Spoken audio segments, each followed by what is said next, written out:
করেছি, কারণ এটা অনেক বড় একটা ত্যাগ। কারণ নিজের জিনিস নিজে কষ্ট করে সংরক্ষণ করার পর আপনি এরকম একটা মনস্থ করা, এটা আসলে উদ্দেশ্যটা হচ্ছে বাইরে অল্প ইনভেস্ট, এটা যেন একটু বৃহৎ হয়, তারপর আস্তে আস্তে বা ইনশাল্লাহ চলতে পারবে। আর মানুষ অনেক রকম কথা বলে, এটা পৃথিবীর সিস্টেম, সমালোচনা করতে পারে, কিন্তু আপনাকে একটু হেল্প করা বা এরকম মনস্থ কেউ নিতে পারে না।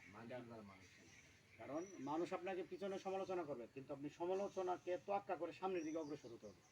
এটা আপনার ওই যে একটা আল্লাহ রাসূলের হাদিস আছে, 1984 সালে এরপরে 40 বছর আগে।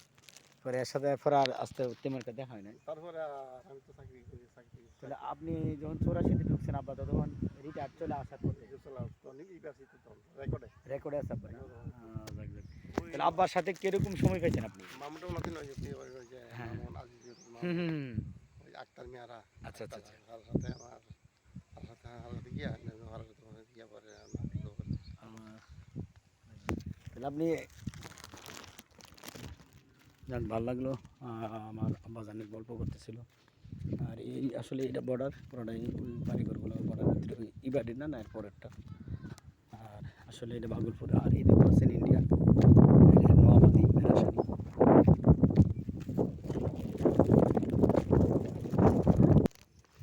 ভাগলপুর এখন ওই ঐতিহ্যটা আছে, মাটির ঘরগুলো আসলে অনেক সুন্দর লাগে। এখানে আসলে যে কেউ মন একদম শীতল হয়ে যাবে, হৃদয় মন যতই খারাপ থাকুক তার মনটা ভালো হয়ে যাবে। আসলে আমার আগে থেকে অনেক ভালো লাগতো আসলে। একদম আমি চলে আসছি একদম বর্ডার, একদম ইন্ডিয়া সংলগ্ন। আপনাদেরকে বর্ডারে গিয়ে দেখলাম একটা ঘর, ইন্ডিয়ার ভিতরে একটা ঘর, বাংলাদেশের ভিতরে এটাও দেখা যাবো। এটা বাবু ভাই এবং নাহিদ ভাইদের বাড়ি। মূলত অর্ডারটা বাবু ভাই করছে, তো ওর বাসায় চলে আসছি। আসলে ভালো লাগতেছে, এখানে যদি বসার স্কুপ করে দিতে তাহলে অনেক ভালো লাগতো।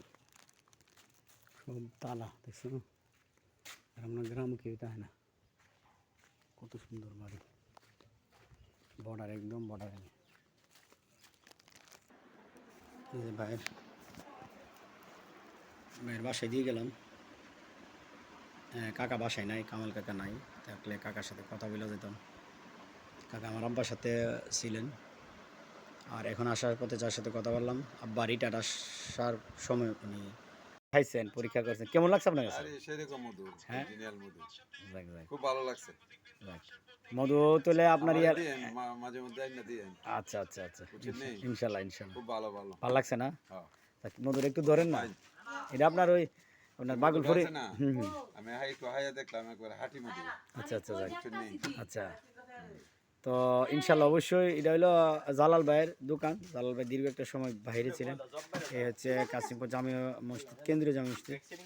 আর এই হচ্ছে জালাল ভাইয়ের দোকান। উনি আমি রুটা আসলে উনি মাঝে মধ্যে আমার মধুগুলো দেখেন। তো ভাই ভালো থাকবেন, হ্যাঁ ইনশাল্লাহ।